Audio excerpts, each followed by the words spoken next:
Lo muzi semva kwami uhlala abaseZimbabwe. Kunezinto eziningi eyisho kuthiwa akwaDludla, kuthiwa akwaNgcobo, kuthiwa akwaNkomo, izibongo eziningi. Isebe lokuhlaliswa koluntu lwenze uqoqo kwizindlu ze-RDP kwilokisha kwaMashu ngelikhangela abo bahlala kuzo ngokungekho mthethweni. When they say to you, vote ANC, you must say, you are saying I must vote for Oscar Mavuya, a crook of note.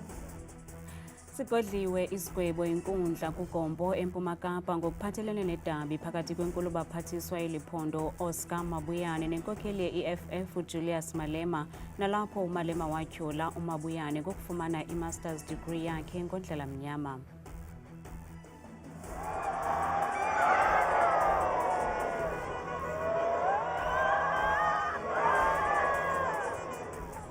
Bekutyheli kwizitalato zasePitoli namhlanje ngethuba iMamelodi Sundowns ijikeleza kwiindawo ezahlukeneyo ibonisa ngendebe yayo ye-CAF Champions League.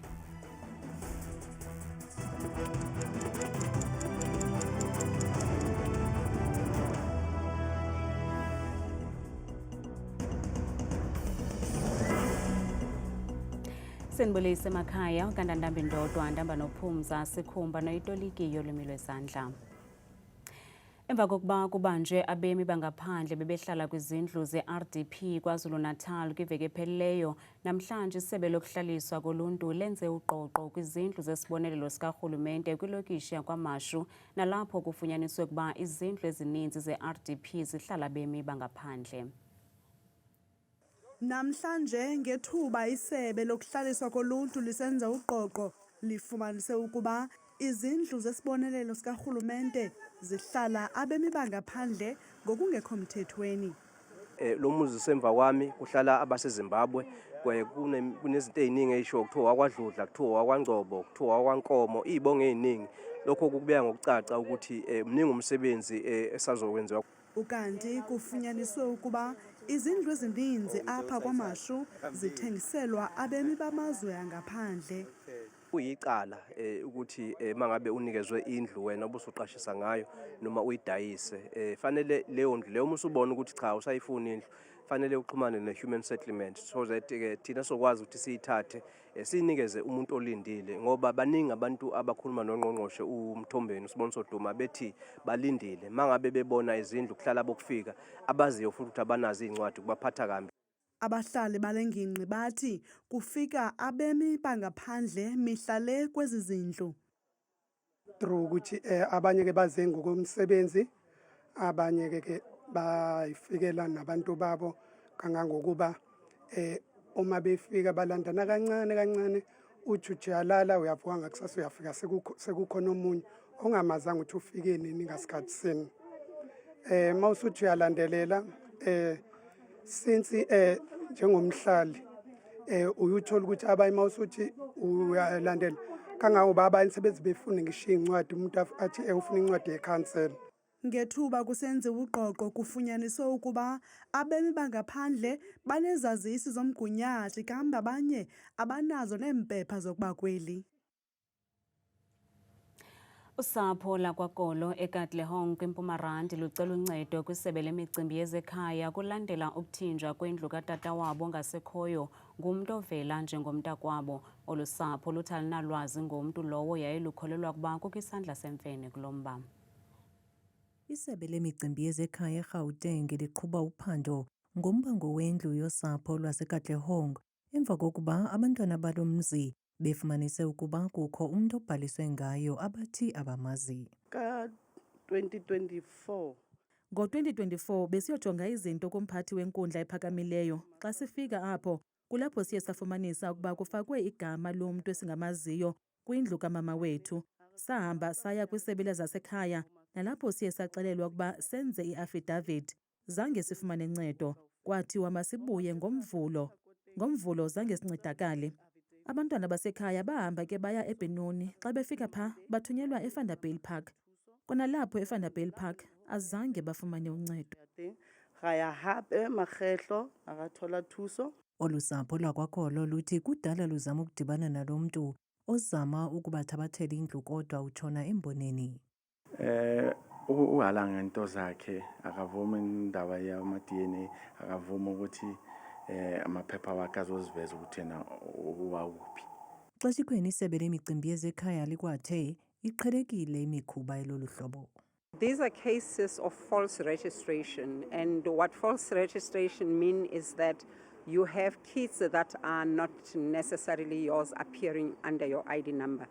Every mother and father, when you go onto the National Population Register, we are able to see who are your children and all their details. And in this particular case, we having this other person who is listed as one of the dependents. And these are the investigations that we are making to understand exactly how could that have been. Sapho ke ngoku luthi lungaxola xa inokuza ngaphambili kwenziwe incindi yofuzo ukuze lumazi ukuba ngubani yaye wabhaliswa kanjani kule ndlu. Liqalile idabi lenkundla kuGompo eMpuma Kapa phakathi kwenkulu baphathiswa eliphondo umnumzana Oscar Mabuyane kunye nenkokheli ye-EFF umnumzana Julius Malema. Unobangela ukuba esi sibini sibe kule nkundla kungokuba lo kaMalema watyhola uMabuyane ngokuba i-master's degree yakhe wayifumana ngondlela mnyama kwidyunivesithi yaseFort Hare. Lo kaMabuyane uthi ezi zityholo zonyelisa nje igama lakhe. When they say to you, vote ANC, you must say, you are saying I must vote for Oscar Mabuyane, a crook of note, a person who steals education. Lawo ngamazwi wenkokheli ye-EFF uJulius Malema ngethuba ityabeka inkulu baphathiswa yaseMpuma Kapa uOscar Mabuyane ngezityholo zokuba iziqinisekiso zemfundo yakhe kwidyunivesithi yaseFort Hare zezomgunyathi. Lo mazwi ayakhokhelela ekubeni lo kaMabuyane asele nkokheli ye-EFF enkundleni ngelithi intetha zayo zenyelisa igama lakhe. This is not an issue where Mr. Malema is speaking open air about issues that do not concern the public. Of course they concern the public, and he's got that obligation to pronounce on it. And your Lordship, of course, as was considered, it can even be defamatory statements if he qualifies under qualified privilege, and you suggest he does, Your Lordship. Iqela likaMabuyane lithi esi sisenyeliso. The report says all indications are that Mr. Mabuyane's master's proposal was a sham. It was conceived of and illustrated and constantly refined by Ijeoma and his researchers. So we submit that even with this, there is no conclusive. We need to appreciate that Mr. Malema heightened even what it is that was stated or that which was stated in the report itself. The report says all indications are that the proposal was a sham. Iqela likaMalema limemelele kwinkundla ukuba kuqatshelwe ze kuphononongwe ngokufanelekileyo intetho kaMalema phambi kokuba kubekho isigqibo. We're saying to the extent you find that my client has defamed Mr. Mabuyane, I see no real suggestion that the first statement is without justification. But to the extent that you find that he's defamed him in one form or the other, we suggest the defenses that have been raised. And we're saying you must look at Mr. Malema's statements in totality of the facts that are not in dispute. uMalema wathi wanikwa ithuba ngo-April ukuba axolise kuMabuyane ukuza kuthi ga ngoku akakaze axolise uMalema ngentetho yakhe. Ukanti sigodliwe isigwebo kwelityala phakathi kwenkulu baphathiswa yaseMpuma Kapa umnumzana Oscar Mabuyane kunye nenkokheli EFF umnumzana Julius Malema. Ibutho elikhethekileyo lophando lisamkele isigunyaziso sokuba usomashishini uThapelo Samuel Buthelezi angabi nagunya lokwenza nantoni na ngokuphathelene nemiba yezoshishino kumzi wakhe oseMeyersdal Nature Estate. Esi sigunyaziso sithintela lo kaButhelezi kuba angakwazi ukuthengisa lo mzi okanye awufake phantsi kwegama lomnye umntu. Ukanti nefama kaButhelezi eseParis nephantsi kwenkampani yakhe iButhelezi EMS yonke le ntsindabadala yesi sithintelo kungenxa yethenda eyanikwa inkampani kaButhelezi. We found that this awarding of the contracts had not been done properly, had not followed procurement procedures, and there were serious violations in relation to that. So based on the outcome of the investigations and the gravities thereof, we approached the special tribunal to seize and preserve these properties. There are two properties, one in Gauteng, one in the Free State, and quite a number of others that we are also looking into. Urhulumente uthi lingavula ngo-August icandelo elonakaliswa ngumlilo kwisibhedlele iCharlotte Maxeke eRhawutini kwaye ngoku sele kuphela iminyaka emihlanu ususela oko latsha ngumlilo eli candelo. Namhlanje umphathiswa wezempilo ugqirha Aaron Motsoaledi kunye nomphathiswa wezezimali umnumzana Enoch Godongwana batyelele esi sibhedlele ukuzokujonga umgama oselugangathiwe. Abaphathiswa bekunye nenkulu baphathiswa ephondweni namhlanje badibene namagosa atyunjwa ukwakha kakhona isibhedlele iCharlotte Maxeke kuquka nomphathiswa ojongene neziseko ezingundoqo ukuza kubonisana ngomkhombandlela kwimiba ethe yaphakanyiswa kwingxelo yomkhuseli woluntu. Eli qela liye kuhlola kwinqanaba lesibini kwindawo yokupaka izithuthi ukuze lizibonele ngawenyama apho kuqale khona umlilo eminyakeni emihlanu eyadlulayo. So we are going to look into all the systems of the hospital. Where are the systems failing? We'll work together with Treasury to make sure that we correct them. Umotsoaledi uthi nangona uphando lokuqala lungakhange luvelise iziphumo malunga nokuba yintoni unobangela womlilo, ukholelwa ukuba inyani ayinakuthintelwa. The investigating capacities with the police, up to so far, they haven't told us anything about who could have caused this. But we believe one day it will come out in the same way as things that happened, which you hear at Madlanga, happened some years back. They are coming out of the woods now, if you understand what I mean. Inkulu baphathiswa ephondweni uPanyaza Lesufi uzibophelele ekhokeleni ikomiti ezakuthi ikhawulezise inkqubo yokulungisa esi sibhedlele. The minister indicated we have agreed that we will meet every Tuesday just to meet the tight deadline that the public protector has given us. Okukulibaziseka kukwaphakamisa inkxalabo malunga neenkqubo zokuthenga izixhobo zokusebenza kunye nokunikezela ngengxelo kwicandelo likarhulumente. What was happening in Tembisa? People knew that they had the delegation up to 500,000.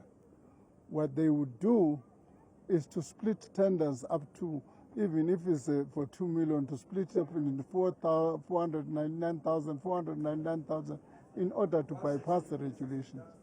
Okamotsoaledi uthi unethemba lokuba esi sibhedlele siza kube sigqityiwe ngo-Okthobha walo nyaka.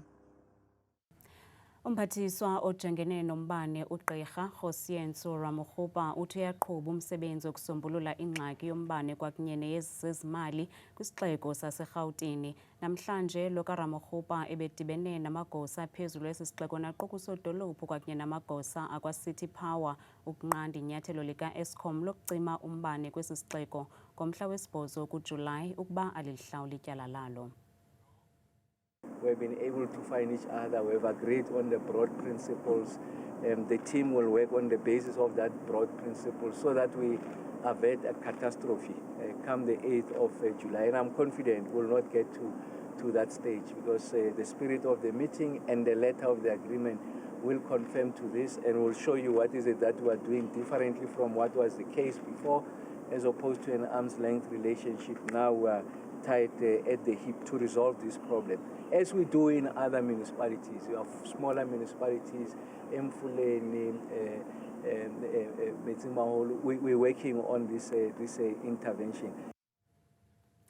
Kusenjalo usodolophu wesixeko saseRhawutini umnumzana Dada Murero uthi unethemba lokuba olungenelelo luza kusala amathokasi.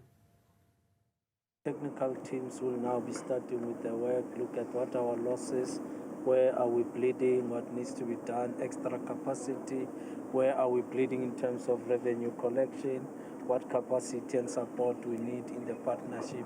So all those issues have been discussed and will be taken care of, and our technical teams are ready. On the side of Joburg, it will be led by our city manager and our acting CEO from City Power, and on the side of Eskom, it will be the CEO, and he will define his team, the CEO of Eskom, and they will be starting to work immediately to try and sort out these issues. But we are confident that we will resolve all the issues and help City Power to get where it should be. Kethu benikezela ngengxelo yeziphumo zentlanganiso yesigqeba esiphezulu se-ANC unobhala walombutho umnumzana Fikile Mbalula uye waphawula ngenyathelo le-March and March nechasene kwaphela nabemi bangaphandle abakweli ngokungekho mthethweni. Our statement is not against or for March and March. we're not spending time on that. We're spending time on the diagnosis of what is the challenge before us as a country. We've got the challenge of illegal immigrants, which manifests itself by way of human trafficking, drugs, and all of that. And it has been with us for quite some time. And we have said that this challenge arises because of, among others, borders that are porous. People just come in and out of the Republic and so on. Hence, we have worked very hard over the years to create what is called border management, which is hard at work. Whilst these protests are visiting us, this work is being implemented. So there is no reaction to that. Mbalula uthe ikomiti ye-ANC nejengene nokuziphatha kwamalungu ayo ithumele ngokusesikweni wayesakubanga umphathiswa wamapolisa uBheki Cele nolilungu lalombutho kwikomiti yoluleko oku kumayelana nobudlelwane bakhe noVusumuzi Khet Matlala. Rule 25 of the ANC Constitution. So because he has been found guilty and all of that, he appeared before the Integrity Commission and he has been found to have brought the party into disrepute. So the NEC referred his matter to the disciplinary process of the organization. So that's what happened. Bekumbethe kwizitalato zasePitoli namhlanje ngethuba iMamelodi Sundowns ijikeleza kwiindawo ezahlukeneyo ibonisa ngendebe yayo ye-CAF Champions League. Brazilians igaleleke kweli ezinzulwini zobusuku zibuya kwelaseMorocco apho zizenzele imbali ngokuphumelela indebe ye-CAF Champions League isihlandlo sesibini ngokuhlwa kwangecawe.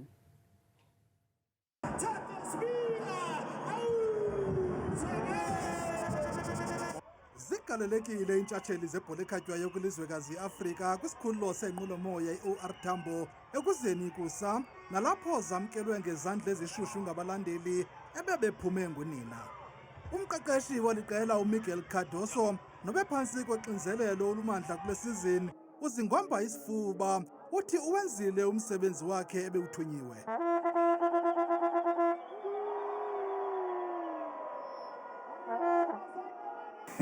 It's here, Shabbat.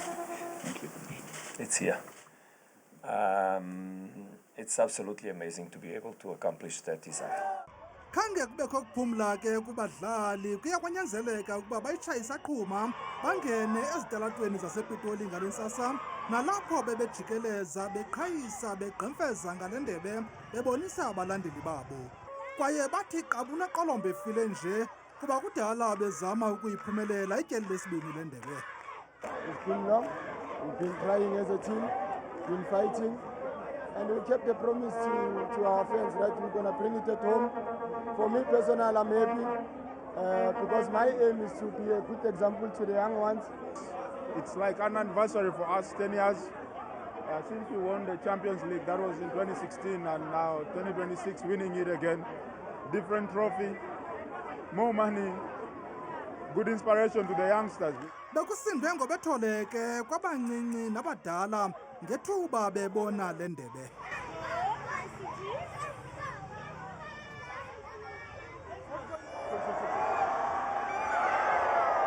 Isaqhuba ke imibhiyozo ePitoli kuyajushwa kuyajuxuzwa iminwe phezulu kabuyelo masandawana.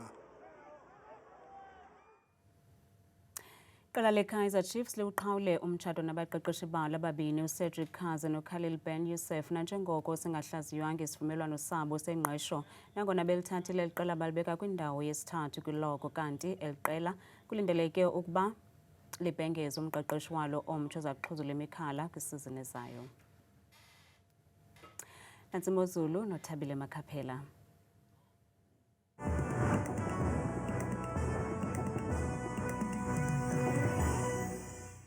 Inkosi kakhulu ke Madikela nomamzangwa ezindabeni ndiyakubulisa mbukeli wami ekhaya ndikwamkele ke kwiqonga lemozulu mna ke bethuna ngegama ndikuye kaloku Thabile ke inzwakazi yabathembu kokubanzi ke masijonge yenjenje imozulu mzonzundu siyaphalwa kaloku kokuqala sivule ngomfanekiso wethu kwemvula imimoya nje wonke uMzantsi Afrika nawe uyabona apha ekhayeni uba noko kucweke kamnandi kwindawo ezininzi ezisembindini kakhulu phaa kooBriska oDiara nje lonke futhi laphondo lapha North West futhi amazantsi phaya eRhawuti nakulo lonke futhi iphondo laphaya eLimpopo kokubanzi ke emzontsweni masijongeni ke lo maqondo wethu kaloku aphansi ke naphezulu sithi sivule ngephondo lokuqala phondo elo liphondo kaloku laphaya eMpuma Kapa kwindawo ezininzi ke zikwintshona namazantsi kwela phondo wenophila phaa koRhafu ekuseni futhi nanku umoya ubhudla ngokuqatha kakhulu phaa futhi koMakhanda ekuseni naphaya eGqeberha kusabanda ekuseni lo maqondo asephantsi kakhulu ngeshumi nje elinesihlanu kanti ke nantsi futhi imozulu mzontsundu ephondweni ke laseFree State kwindawo ezininzi phaa kucweke kakhulu nje yonke imfa kwedinala yabuya ngomso kumyoli kakhulu phaya kumantla kwelaphondo koSasolburg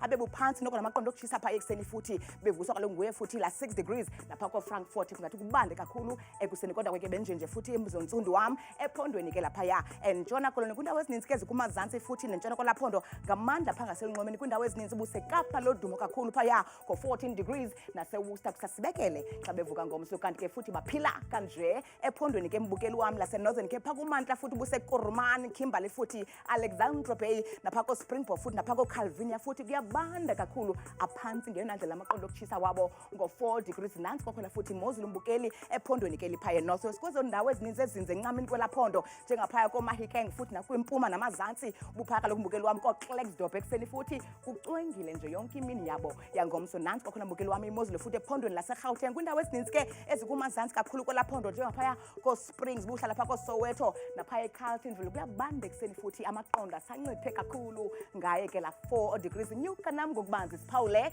iphondo ke laphaya eLimpopo kwindawo ezininzi futhi kumazantsi nentshona kwelaphondo njengaphaya koThabazimbi nasembindini kwelaphondo Pulukwane futhi ekuseni kucwengile bevuka ngenxa yakhe la 8 degrees kanti ke benjenje ephondweni ke laphaya eMpumalanga kwindawo ezininzi futhi kumbindi busemalahleni eEmelo napha kumazantsi kwelaphondo njengaphaya koStanderton kuyabanda kakhulu ke yonke lantsasa baluvala usuku ngomso ngo22 degrees mbukele ekhaya vuma ndiyayivala ndiyayisonga imozulu ngephondo lokugqibela phondo elo ke liphaya KwaZulu Natal kwindawo ezininzi koPongola futhi Vryheid napha kwimpuma phaya ngaselunxwemeni koRichards Bay ekuseni ngo16 degrees mna ndikuthanda kangaka xesha lemiyoli